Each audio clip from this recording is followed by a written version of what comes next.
प्यारे बच्चों, आज हम देख रहे हैं क्वेश्चन नंबर 10 और ये आपके कैश फ्लो स्टेटमेंट का क्वेश्चन है। एफएम बीकॉम सेकेंड ईयर के लिए आरबीडी बुक से।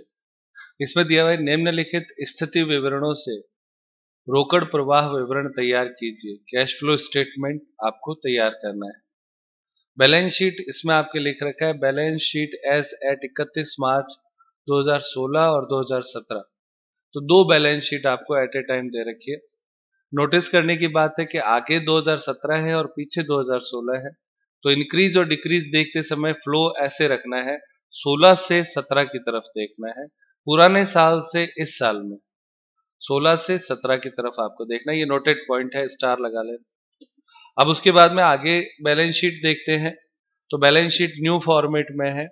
शेयर होल्डर्स फंड, उसमें आपके लिखा है paid up share capital 8 lakh और 7 लाख, यानी पहले 7 लाख थी, अब 8 लाख हो गई, 1 लाख बढ़ा हुआ दिखाता है। क्लियर। फिर उसके बाद में नॉन करंट लाइबिलिटीज नहीं है। करंट लाइबिलिटीज में आपके बैंक ओवरड्राफ्ट है, पहले 30,000 था, अब 10,000 हो गया है, इस तरह देखना है। फिर उसके बाद में ट्रेड पेएबल्स है, वो पहले 1,50,000 था, अब आपके 1 लाख हो गया, यानी ये भी कम हुआ है। आपके ये टोटल हो गया लाइबिलिटीज साइड का। अब आप एसेट साइड देखें। एसेट साइड में आपके सबसे पहले लिखा हुआ है नॉन करंट एसेट्स, यानी फिक्स एसेट्स। तो फिक्स एसेट्स में भी एक हेडिंग कर दिया टेंजिबल एसेट्स। टेंजिबल एसेट्स में आपके पहले था 8 लाख, अब है 8,20,000, और इसकी जो डिटेल है वो नीचे दे रखी है यहाँ पे नोट्स टू अकाउंट में। टेंजिबल एसेट्स वो कहता है एक तो आपके लैंड एंड बिल्डिंग है और एक आपके प्लांट एंड मशीनरी है। ये दो चीजें आपको इसमें दी हुई है और इसका फ्लो भी ऐसे देखना है, यानी लैंड एंड बिल्डिंग पहले 6 लाख थी, अब 640 है, बढ़ गई। उसी तरीके से प्लांट एंड मशीनरी पहले 2 लाख था, अब 1,80,000 है, घट गया। ये चीज इसमें देखनी। फिर उसके बाद में करंट एसेट्स दे रखी है स्टॉक, डेटर और कैश। ये मैंने आपके 52,000 को बॉक्स किया है, ये आपका इन द एंड आंसर ये आएगा। कैश फ्लो का आंसर बैलेंस शीट में ही दिया हुआ होता है। अब अन्य सूचनाएं, ये जो हिस्सा होता है ना नोट्स टू अकाउंट, ये बैलेंस शीट का ही हिस्सा होता है, ये बात आपको याद रखनी है। बस बैलेंस शीट ऊपर शॉर्ट में लिखता है, नीचे उसको एक्सप्लेन कर देता है, और इसी को नोट्स टू अकाउंट बोलते हैं। जैसे ये नंबर 1 नोट्स है, तो एक्चुअली ये इंटेंजिबल एसेट्स यहाँ पे लिखा था ना, यहाँ पे नोट नंबर 1 लिखना चाहिए, क्योंकि ये कॉलम इसी के लिए होता है कि इसकी डिटेल कहाँ है कि नीचे है। ये नोट्स टू अकाउंट कहलाता है। अब आपके अन्य सूचनाओं में केवल 2 सूचनाएं दे रखी है। पहला, वर्ष के दौरान 1 लाख रुपए के अंश सम मूल्य पर निर्गमित किए गए, इश्यू ऑफ शेयर है। Issue of share at par 1 lakh रुपए। तो आप लोगों ने देखा था बैलेंस शीट में 7 लाख से 8 लाख हो गया था, वो इसीलिए हुआ था क्योंकि 1 लाख के शेयर इश्यू किए गए थे। ठीक है। Depreciation of 60,000 on land and building, तो लैंड एंड बिल्डिंग पे 60,000 का डेप्रिसिएशन लगाया गया है, और 20,000 on plant and machinery has been provided for the year. तो दोनों में डेप्रिसिएशन दिया हुआ है, लैंड एंड बिल्डिंग में भी और प्लांट एंड मशीनरी में भी, तो इसको अपने को शो करना है। अब आपके जैसे ये अन्य सूचनाएं होती है ना, तो अन्य सूचनाओं के लिए हमें वर्किंग नोट बनाना पड़ता है, तो वो वर्किंग नोट इसमें बनाएंगे। और मेन काम हमारे ये होता है कि जैसे लैंड एंड बिल्डिंग एक्चुअल में कितना खरीदा गया और प्लांट एंड मशीनरी एक्चुअल में कितना बेचा गया, ये सारी चीजें अपने को इसमें देखनी होती है। तो ये आपका क्वेश्चन हो गया। अब हम इसको तैयार करते हैं कैश फ्लो स्टेटमेंट के लिए। स्टार्ट करें। प्यारे बच्चों, इसमें आप सबसे पहले 2 कॉलम का फॉर्मेट लेंगे, स्टेटमेंट फॉर्मेट। इसमें आप हेडिंग लिखेंगे cash flow statement for the year ending 31 मार्च 2017, जैसा कि हमारा प्रश्न है। अमाउंट के 2 कॉलम बनते हैं, पहला कैलकुलेशन का होता है, दूसरा फाइनल आंसर का होता है। अब आप इसमें सबसे पहले जो फर्स्ट हेडिंग लिखेंगे वो आप लिखेंगे A, cash flow from operating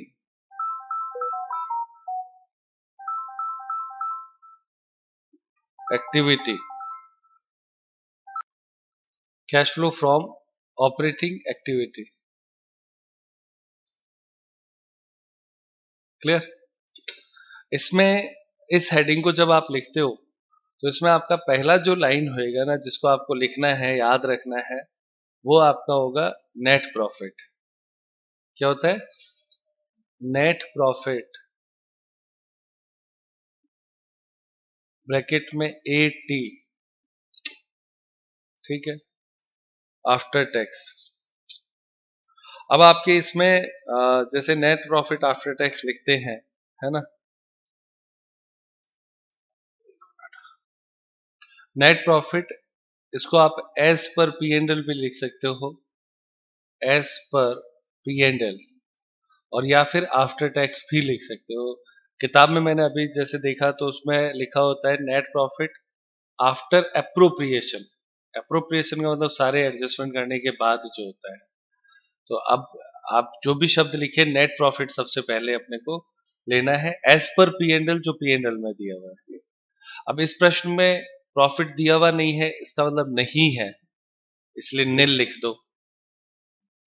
यहां से शुरू करना था, अब नेट प्रॉफिट होता तो लिख देते, नहीं है तो नील हो गया। अब उसके बाद में add depreciation, dep on building.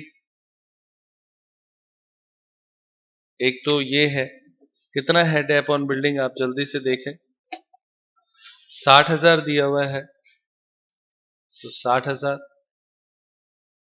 और एक आपके है डेप ऑन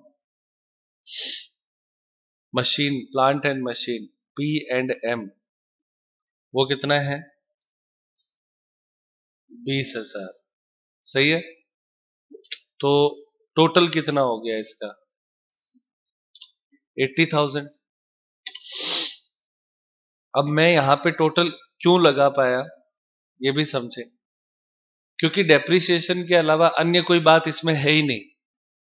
क्योंकि हमने जब ये सीखा था कि इसमें क्या क्या जोड़ा जाता है, उसमें 6-7 बातें आई थी। रिजर्व में ट्रांसफर किया है तो, प्रोविजन बनाया है तो, लॉस ऑन सेल ऑफ हो तो, कुछ है नहीं, तो सीधी सीधी 2 बातें लिखी, हो गया पहला पार्ट पूरा। अब उसके बाद में आता है ये जो 80,000 आया, इसको आप बोलते हैं cash flow before WC, working capital. Working capital से पहले का कैश फ्लो आया है। वर्किंग कैपिटल चेंज शब्द भी लिख सकते हो, change, before working capital change. अब वर्किंग कैपिटल का कल आपको मैंने सिखाया था, वर्किंग कैपिटल में करंट एसेट्स और करंट लायबिलिटीज आते हैं। इस प्रश्न में आप करंट एसेट्स देखो कौन कौन सी है। सबसे पहले स्टॉक है, हाँ बेटा, तो लिखो स्टॉक। स्टॉक पहले कितना था, अब कितना है? पहले था 10,000, अब है 15,000, तो इंक्रीज हो गया, तो यहां लिखो इंक्रीज। कितना इंक्रीज हुआ? 5,000। तो अगर स्टॉक बढ़ता है तो इसका मतलब पैसा गया, गया, तो यहां पे 5,000 लिखो और ब्रैकेट में लिखो, पैसा गया तो माइनस करो। फिर उसके बाद में अगला देखो क्या दिया हुआ है, हाँ बेटा, डेटर्स है क्या? कितना है डेटर? इंक्रीज है या डिक्रीज है?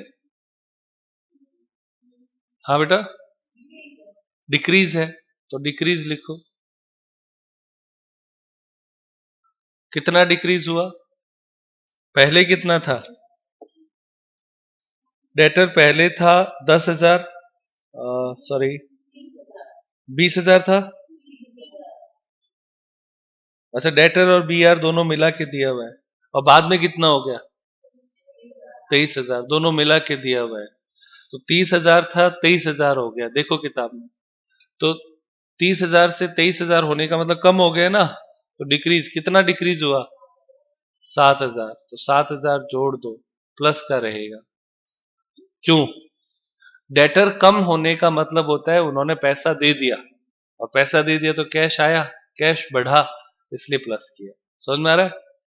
नंबर 3 अगला क्या है? डेटर और बी आर दोनों एक साथ हो गया इस किताब के हिसाब से। फिर आपका आता है कैश। तो कैश लिखना नहीं है, तो आप देखिए इस सवाल में हमारे पास ये देखो ये रहा, एक ये था एक ये था, इन दोनों को लिया। कैश सबसे लास्ट में लिखना होता है इसलिए नहीं लिया। पुरानी किताब के हिसाब से यदि हम देखेंगे तो उसमें आपके डेटर अलग दे रखा है और बी आर अलग दे रखा है। यहाँ पे क्या शब्द यूज किया? रिसीवेबल, इसलिए दोनों जोड़ कर लिख दिए। कोई फर्क नहीं पड़ता है, आप चाहे, अब काम आधा ही हुआ ना, पहले 2 बार करना पड़ता, अब एक बार में ही काम हो गया दोनों का मिला के, बात तो वही रही। अब आगे आ जाओ, प्रश्न को आगे देखते हैं। करंट लाइबिलिटीज में आपके पास क्या है? तो करंट लाइबिलिटीज में एक तो आपके पास है बैंक ओवरड्राफ्ट और एक है ट्रेड पेएबल। यही है ना, बैंक ओवरड्राफ्ट और ट्रेड पेएबल। जबकि पुरानी किताब में आपके लिखा हुआ था क्रेडिटर और बिल्स पेएबल। बात वही है, अमाउंट सेम आएगी। तो अब आप सबसे पहले देखो, बैंक ओवरड्राफ्ट पहले कितना था? 30,000। अब कितना हो गया? 10,000। तो डिक्रीज हो गया। अच्छा, याद रखना ये डिक्रीज हुआ है यहाँ पे। और उसी तरीके से आपके ट्रेड पेएबल्स जो है वो पहले कितना था? 150। अब कितना है? 1,00,000। तो ये भी कम हो गया, डिक्रीज हुआ है। तो लाइबिलिटीज डिक्रीज होने का मतलब पेमेंट होता है, सही है ना? लाइबिलिटीज अगर डिक्रीज हो रही है इसका मतलब पेमेंट होता है, यानी पैसा गया। तो दोनों में आपको माइनस करना है, नीचे लिखेंगे। ये आपका सवाल, वापस हम आ गए यहाँ पे। क्या नाम है पहला? बैंक ओवरड्राफ्ट कितना है? हाँ बेटा, इंक्रीज डिक्रीज है ना, 20,000 जोड़ना है या घटाना है? डिक्रीज हुआ मतलब पेमेंट होता है, पेमेंट है तो घटाना है, माइनस लगाना है। फिर बैंक ओवरड्राफ्ट के बाद में क्या है? Trade payables. तो ट्रेड पेबल्स कितना है?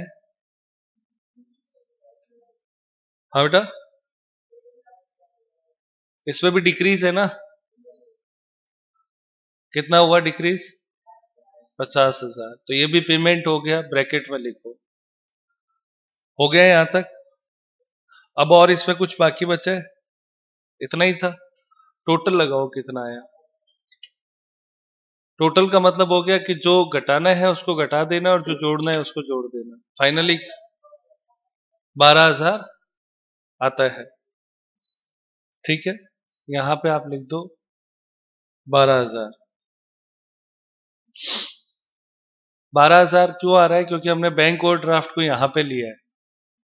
अगर जैसे आप बैंक ओवरड्राफ्ट को कैश के साथ जोड़ देते, क्योंकि बैंक का संबंध किससे होता है? कैश से होता है। तो आप इसको अगर 20,000 को वहां जोड़ते तो यहाँ पे 32,000 आंसर आ जाता है। नई बुक में क्या आंसर दिया हुआ है? तो बच्चों, इसमें बैंक ओवरड्राफ्ट यहां नहीं लिखेंगे, इसको हम किसके साथ लिख देंगे? कैश के साथ। तो इसको यहां से हटा दो, यहां पे डैश कर दो। तो अब ये आपका आंसर आएगा 32,000। बैंक ओवरड्राफ्ट को कैश के साथ ले लेंगे, हो गया 32,000 पहला आंसर आया। ये ए कहलाता है ऑपरेटिंग एक्टिविटी, और आंसर ही केवल बाहर लिखा है हमने। यहां तक समझ में आया? अब इसके बाद में सेकंड पार्ट आपका बी स्टार्ट होगा। बी में आपके क्या दिया हुआ होता है? Cash flow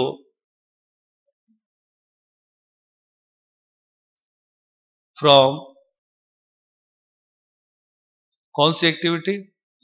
investing.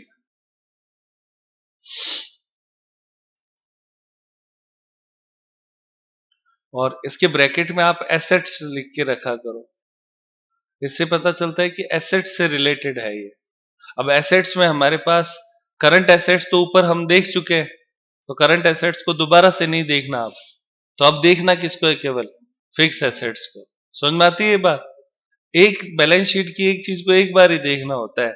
अब करंट एसेट्स और करंट लायबिलिटीज हम देख चुके हैं ना, तो दोबारा से उसका कहीं यूज नहीं आना है।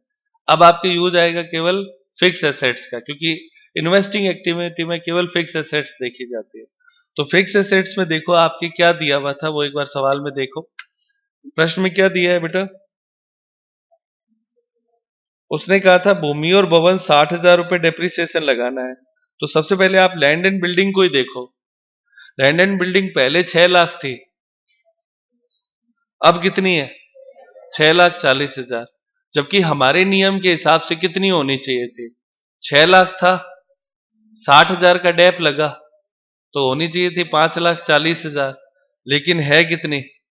6,40,000। तो 1 लाख कहां से आया? परचेज किया। क्या माना जाएगा? परचेज किया। तो इसके लिए आप चाहे तो अकाउंट बना सकते हैं और चाहे तो आप एक लाइन में भी लिख सकते हैं। कैसे? यहां पे देखो, purchase of land and building, इसमें आज का जो बैलेंस है वो सबसे पहले लिख दो। तो आज का बैलेंस है इसका 6,40,000। ठीक है। इसमें से ओपनिंग बैलेंस घटाया जाता है आफ्टर डेप। तो ओपनिंग बैलेंस आपका था कितना? 6 लाख। और इसमें से घटाना क्या है? डेप्रिसिएशन जो इस साल का था। तो इस साल का डेप्रिसिएशन कितना था? 60,000। तो 60,000 घटाओ, इसमें से इसको घटाने के बाद आपको क्या करना है? इसमें से घटाना है। तो ये 6 लाख में से 60,000 गया, 5,40,000। इसको 6,40,000 में से घटाया तो 1 लाख का डिफरेंस आया। ये 1 लाख आपके परचेज कहलाएगा। यहां पे आप लिख दो 1 lakh, purchase of land and building. और ब्रैकेट में क्यों लिखा? तो परचेज करने से पैसा जाता है। सही है ना? समझ में भी आया? ये था एक लाइन में सॉल्व करना। अब आपको मैं इसका खाता बना के भी बताता हूँ, क्योंकि आप लोगों को अकाउंट बनाना भी आना चाहिए।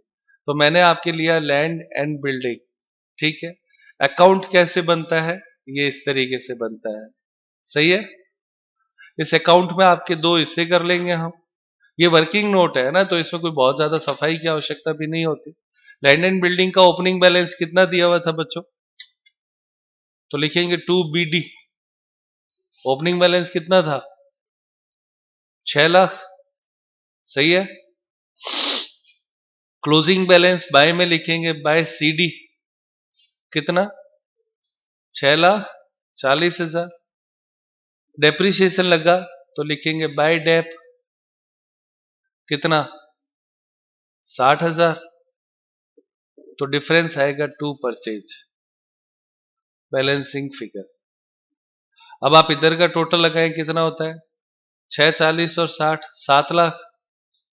सही है। इधर भी टोटल 7 लाख। तो अंतर क्या आया? परचेज 1 लाख।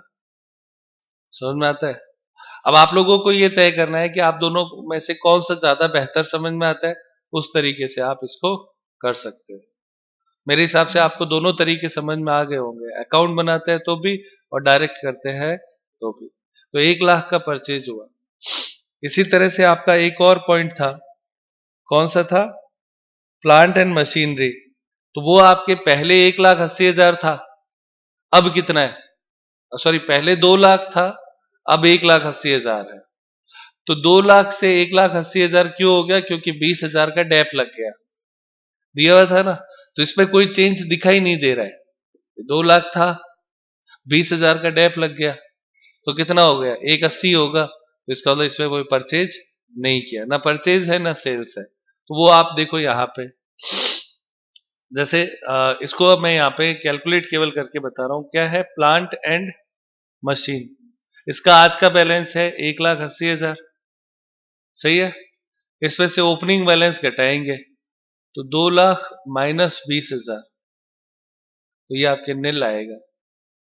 इसका मतलब इसमें इंक्रीज और डिक्रीज कुछ नहीं हुआ है। सही है ना? 1,80,000 था, 2 लाख में से 20,000 घटाओगे तो कितना आएगा? 1,80। 1,80 में से 1,80 गया नील। यानी इसमें ना तो कोई एडिशन है और ना कोई कमी है ना कोई वृद्धि है। क्योंकि अगर कमी होती तो आप सेल कहते, और यदि वृद्धि होती तो परचेज कहते। तो यहाँ पे डैश कर दो, ना सेल्स है ना परचेज है। ये मैंने आपको केवल सिखाने के लिए इसको लिखा है। इन्वेस्टिंग एक्टिविटी में केवल एसेट्स ही देखा जाता है। तो चूंकि एसेट्स में भी कौन सी एसेट्स? फिक्स एसेट्स, वो हमने देख ली। इतना ही सवाल है। यहाँ पे इसकी टोटल लगाओ, बाहर लिख दो 1 लाख माइनस का। ये आंसर भी दिया हुआ है। ये आपका बी हो गया, टोटल ऑफ बी। अब उसके बाद में third part C, cash flow from financing activity.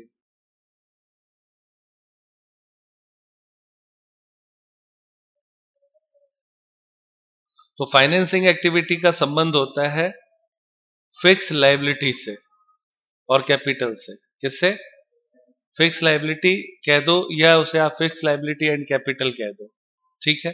तो इसका मतलब हम जब सवाल करेंगे तो बैलेंस शीट देखेंगे ना, तो बैलेंस शीट में आप देखो फिक्स लायबिलिटी के मामले में आपको केवल एक शेयर कैपिटल दिया हुआ है, सही है। ये देखो सवाल में देखते हैं, यहां पे ये रही फिक्स लायबिलिटी में केवल कैपिटल दे रखा है। तो कैपिटल में तो हमें पता है पहले 7 लाख थी, 1 लाख इश्यू किया, इश्यू ऑफ शेयर 1 लाख हुआ तो कितनी होनी चाहिए?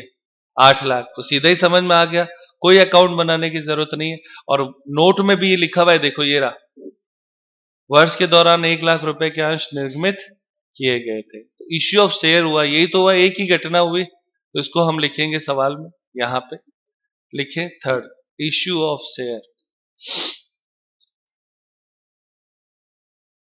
इश्यू ऑफ शेयर, ठीक है, 1 लाख रुपए। इससे पैसा आया या गया? हाँ बेटा, आया है, आया है, तो यहाँ पे ओपन लिखा जाएगा, यानी प्लस का है ये सी एक्टिविटी समाप्त हो गई।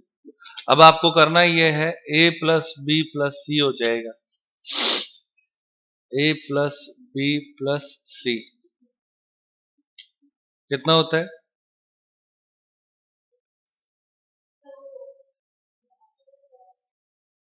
हाँ अभी देखते हैं, तो यहां तक हो गया, कितना आता है? हाँ बेटा, अरे यहां तक कितना आता है मैं तो ये पूछ रहा हूँ। 32,000 प्लस का या माइनस का? 1 लाख प्लस का था, 1 लाख माइनस का, ये तो कट गया, तो 32,000 ही तो बचा। तो 32,000 ए प्लस बी प्लस सी हो गया। अब आप इस सवाल को यहाँ पे वापस देख लो, यहाँ पे ये जो बैंक ओवरड्राफ्ट है ना, ये एडजस्ट होगा किसमें? कैश में। जैसे कैश तो जुड़ती है, बैंक ओवरड्राफ्ट माइनस हो जाएगा, तो ए प्लस बी प्लस सी के बाद में इसका एडजस्टमेंट होगा, ठीक है। तो अब आप देखें यहाँ पे,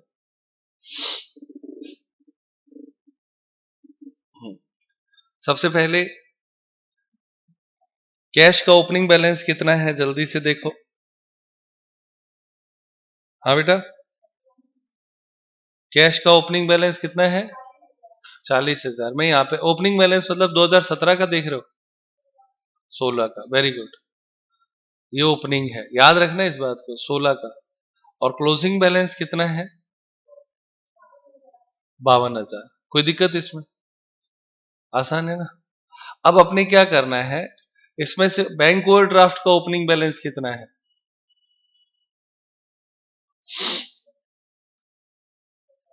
हाँ, 30,000। और इसका ओपनिंग बैलेंस कितना है? हाँ बेटा, 10,000। इसमें से घटा देंगे, क्योंकि बैंक ओवरड्राफ्ट किस में से एडजस्ट होगा? कैश बैलेंस में से। तो बचेगा कितना? इसमें आपके 40,000 में से 30,000 गया, 10,000, ये कैश बचा, सही है, क्योंकि ये कैश है, ये बैंक ओवरड्राफ्ट है। और 52 में से 10 गया, कितना बचा? 10 ही है ना। कितना आता है? 42,000। ये आपका सवाल आएगा, कोई दिक्कत इसमें? तो प्यारे बच्चों, हमने क्या किया, कैश में से बैंक ओवरड्राफ्ट घटा दिया ताकि हमारे पास फाइनल बैलेंस आ जाए। तो अब कैश का बैलेंस ओपनिंग है 10,000 और क्लोजिंग है 42,000। तो यहां पे ऐड करेंगे ओपनिंग बैलेंस ऑफ कैश, ठीक है ना। और आप चाहे तो यहां लिख सकते हैं आफ्टर ओडी, बैंक ओडी होता है ना, ओवरड्राफ्ट, तो वो आपके 10,000 हमने इसमें जोड़ दिया। जोड़ने से टोटल आया 42,000, और ये 42,000 आपका होता है क्लोजिंग बैलेंस